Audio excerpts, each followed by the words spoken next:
You're listening to the Teaching Toolbox with Brittany and Ellie. Join them as they talk all things middle school.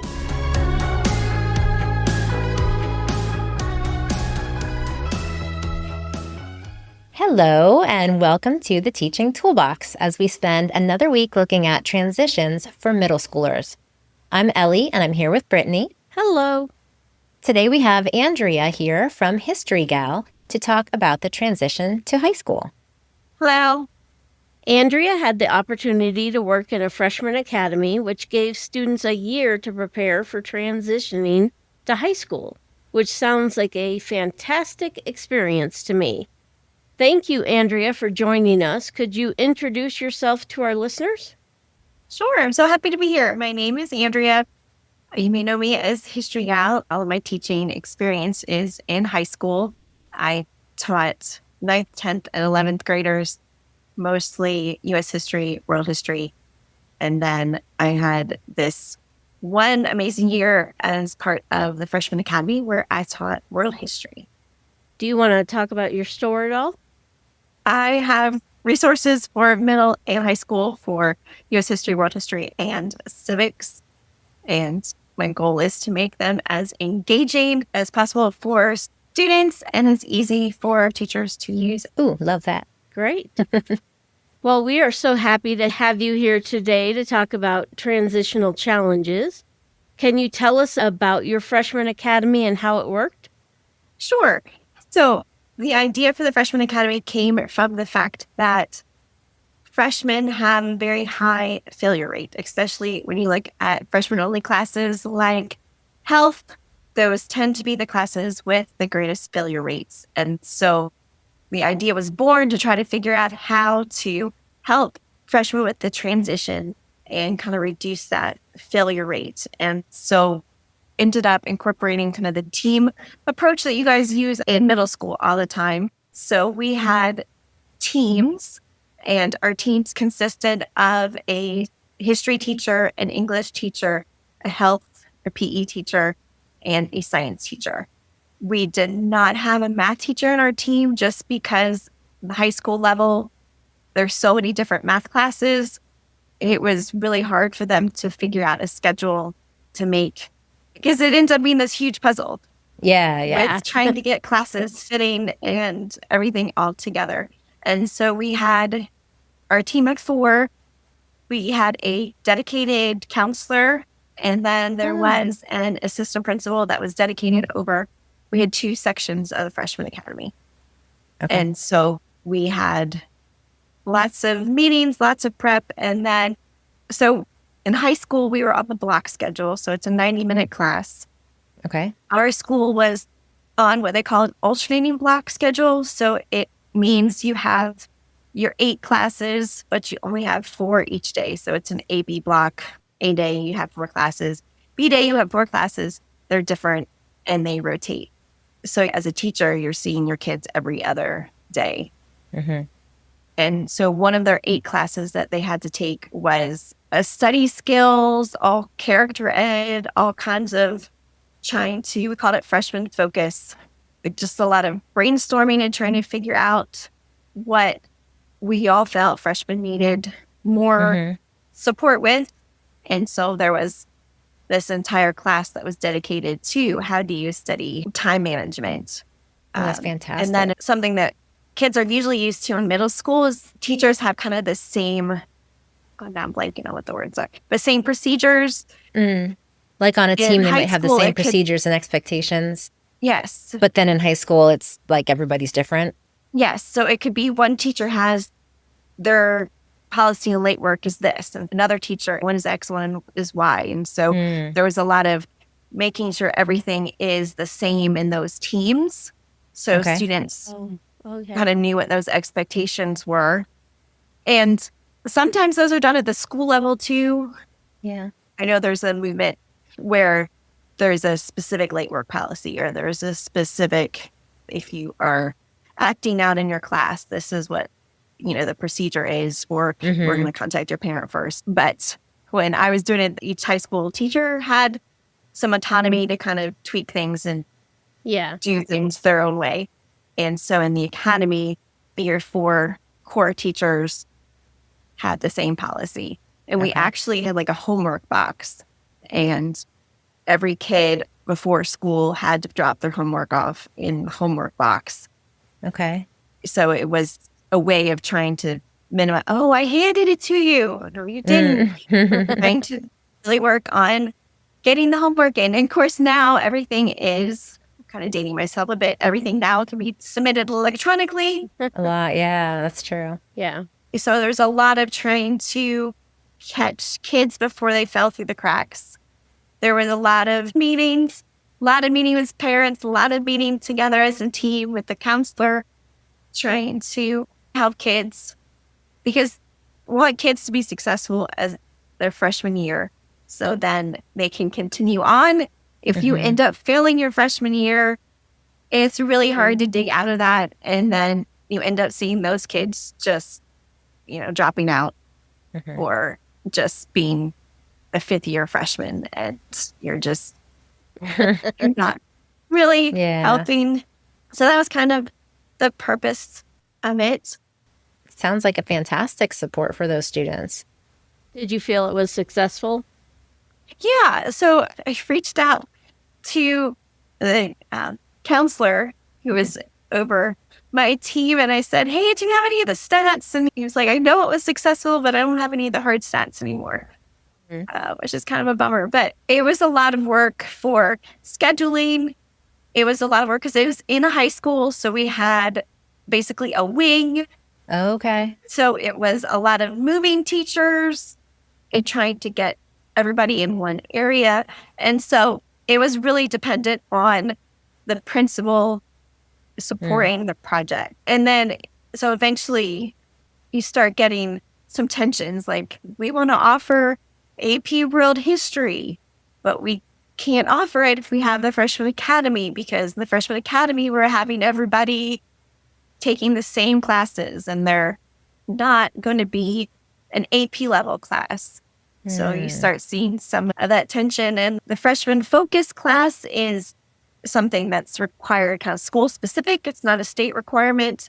So you have students that would rather be taking another class that's going to get them to where they want to graduate, whether they want another more AP classes, more other level classes, they want to go on a certain track.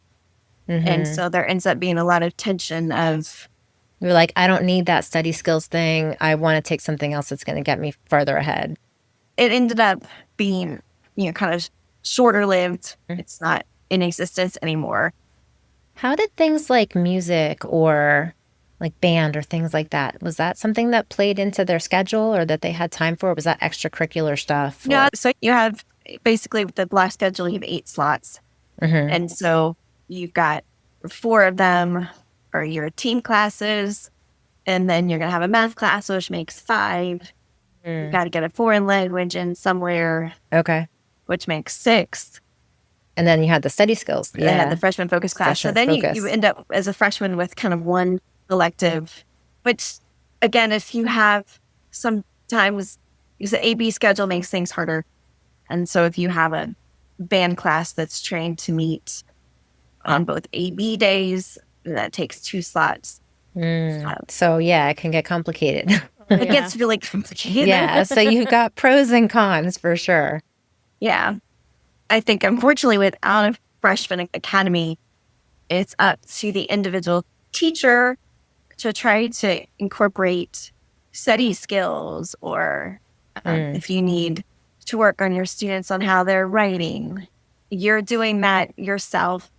And like as a history teacher, it'd be nice to be able to coordinate with the English teacher, where we could actually say, they're going to be reading this book the same time that we're going to be teaching this, and they're going to be doing some writing in English, and in history, we can help support that. And without that team connection, it's really hard to do because your students don't have the same English teacher.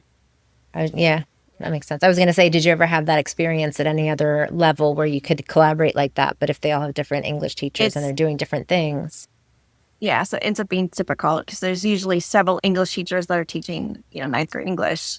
For sure, yeah, because it's hard to tie all of those skills that they might need into your subject area because you're seeing it there and trying to work on all those things, just you in the midst of your So what's curriculum. really nice about the Freshman Academy was that they were getting it in multiple places. They were getting reinforced. The skills are getting reinforced. And it's just, unfortunately, the nature of high school is it's harder to do without something like that.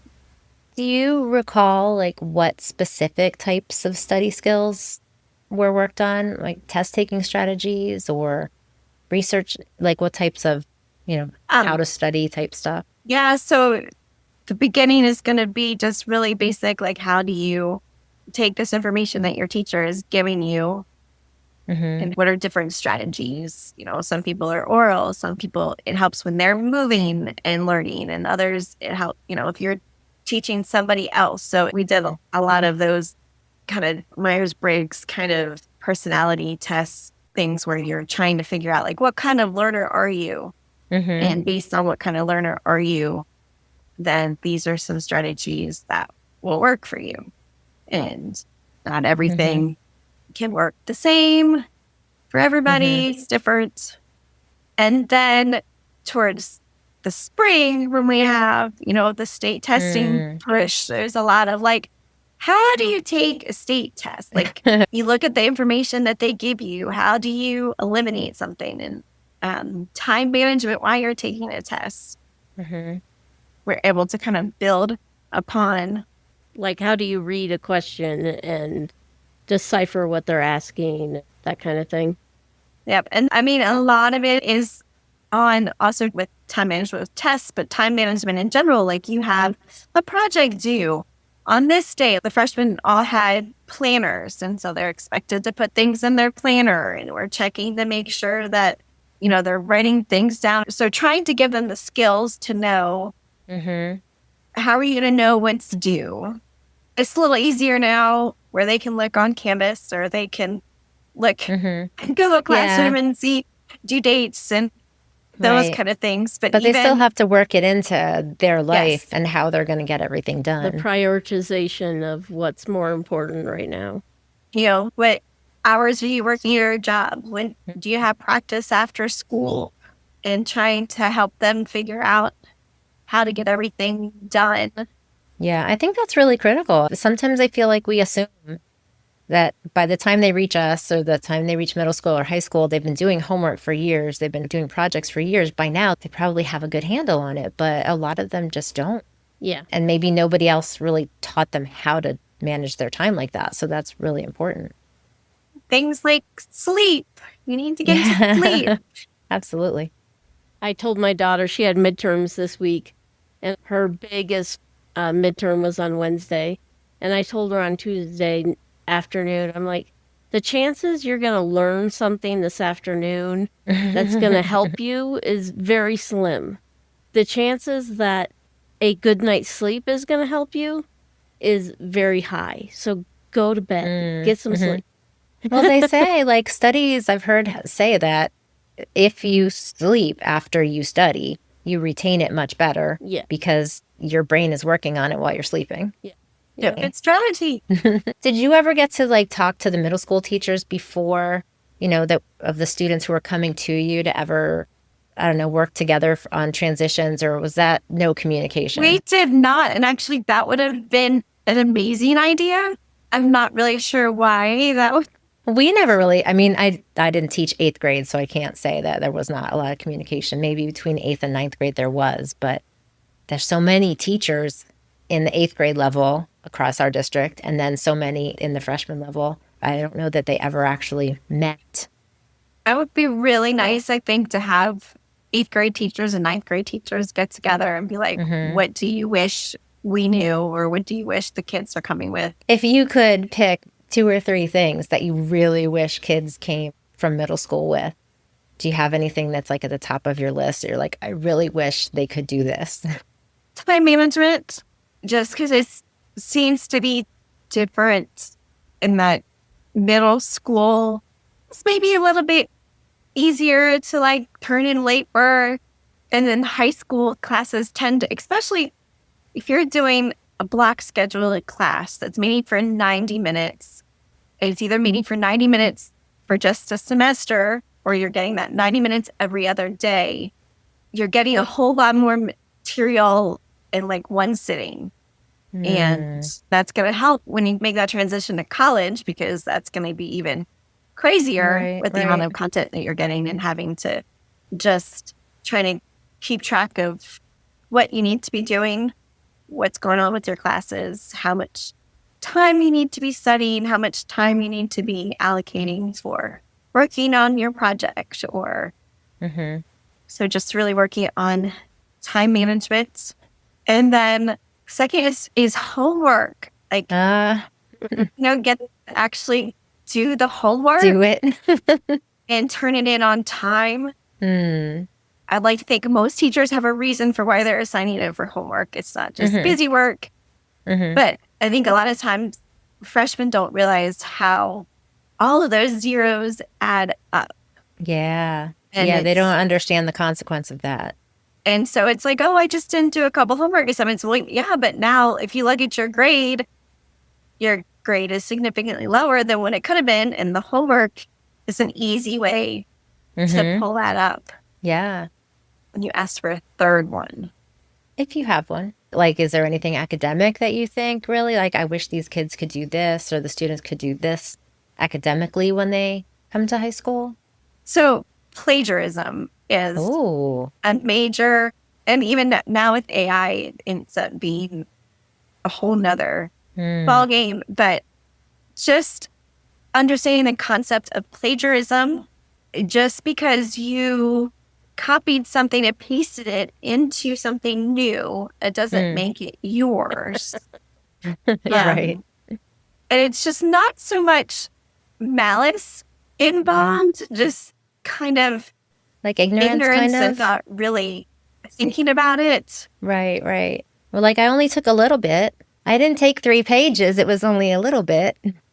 Or my brother used this years ago. It's okay now. And so obviously now with AI, you're going to write it in class as opposed to turning it in.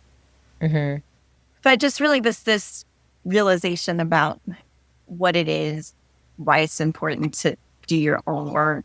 But that's just kind of a constant beast of having to fight, I think, all throughout school. Not about elementary school now, but definitely middle through high school. But as they start like doing research papers and research reports and having to take, information from different sources, that just increases as they progress. Kind of along those same lines, are there any key differences in expectations between middle school and high school? Like one year in middle school, I had kids come from elementary school and think that they just could leave the classroom whenever they wanted to, like, go to the bathroom or whatever. And so the first day of school, they're just like getting up and walking out of the room. Like, where are you going? Like, where are you going? What do you think you're doing? And they're like, well, it's middle school. We can just like leave the classroom to go to the bathroom. And I was just like, no, you can't. Like, that doesn't happen till college, people. Is there anything that in high school you get to do differently than in middle school? It's a really good question. I am not sure. Trying to think of any privileges you get in high school. Lunch is sometimes a little bit more free in high school than middle school. And obviously, when you get older, sometimes there's something called open lunch, and you actually get to leave for lunch and come back. Oh, yeah. That's true. And I'm sure it varies from school to school and teacher to teacher, and I'm sure there are a lot of differences. I know, like, at our school, if you have a study hall, at the end of the day, you can leave early, which that would never happen in middle school. Or I don't know if they have late starts, too. Like, if there's a study hall in the morning, they can come late. Yep, you can come late. I don't know if that's for freshmen, though, so that might be a little bit. Usually upperclassmen, yeah, they have extra slots in their schedule. And then, of course, driving, but that wouldn't be for freshmen. Unless they're a fifth-year freshman. But in high school, you do have more opportunities to do different kind of electives or different tracks. And so sometimes, especially now, coming in as a freshman, it can be a little daunting to figure out whether you want to be, gung-ho AP, taking all the AP classes, or whether you want to try one of the tech classes, or whether you're going to be in like the ag classes, or just a lot more opportunities for trying different things out. Yeah, like going through different like art classes, and yes, there's not just a general art. There's like physical and levels. Sculpture and pottery, and And it's a great thing to encourage middle schoolers as they're getting ready to go to high school, to just think about things with an open mind and be willing to try some of those things that maybe you don't think is what you're interested in, but give it a try because you might discover something new that you love. you might find a passion you didn't know you had. So shall we wrap up with a few thoughts for parents? Sure. Let's wrap up with parental support. How could parents support their child's transition into high school? Are there any particular strategies that help students develop independence or responsibility, a passion for learning? I guess the first thing is to understand that high school is a whole different beast than middle school, which is a whole different beast than elementary school. So there's a transition for parents as well as students. And some of it is that there's not as much communication as there was in middle school. I think every teacher has ways that they are happy for parents to contact them, but the teacher is not necessarily going to be contacting you if your child failed a test. Expectation is that student needs to take that responsibility of, telling the parents that they failed the test. But, what they need to do is, does the teacher offer makeup work? Does the teacher offer study sessions that's really trying to get the student to start advocating for themselves and knowing where help is available and how to get that? And so sometimes parents can support that by saying, hey, did you talk to your teacher about X? Or, hey, why don't you go talk to the guidance counselor about what class is going to come after this class and whether they think you need to be in this class or this class, or let me bring you to the early morning study sessions, or pick you up after school if there's a study session. Really just trying to get your child to be the point of first contact instead of you being the point of first contact. Yeah, because they have to learn how to solve problems. And it's a safe-ish space in which to do it, to start learning those skills. But I would also say that a lot of times parents stop volunteering by the time kids are in high school, and there's still lots and lots of opportunities for volunteering in high schools. High schools love for parents to help, but the PTAs are usually pretty bare bones because parents are kind of worn out, burned out. But there's still ways for parents who want to kind of tap into their high school community to tap in and not necessarily be lording over their student and watching their student, but there's ways where you can be part of the community and benefiting, helping high school grow and better. Those teachers still need like love and care. They still need, the chili lunches or the little gift bags and stuff like that. 100%. And it's even more well received because it doesn't happen as often. Yeah. Yeah, right. Well, this has been so helpful and insightful. Thank you so much for joining us today and helping us to understand a little bit more about this type of transition. Is there anything else you want to add as we wrap up? I don't think so. I'm sure there'll be something once we sign off. Yeah, right. I said. Well, where can our audience find you? You can find me on my website, byhistorygal.com. Also, obviously, on Teachers Create Teachers. And By History Gal is on Instagram and Facebook. Great. Well, whether you're helping kids come in or go out of middle school, we hope you have found some understanding and empathy from a different tool in the toolbox. If you enjoyed this episode, please shout it out on your favorite social media platform. And thank you for listening. Bye. You just listened to the Teaching Toolbox. Follow them on your favorite platform for more episodes and share it with a friend.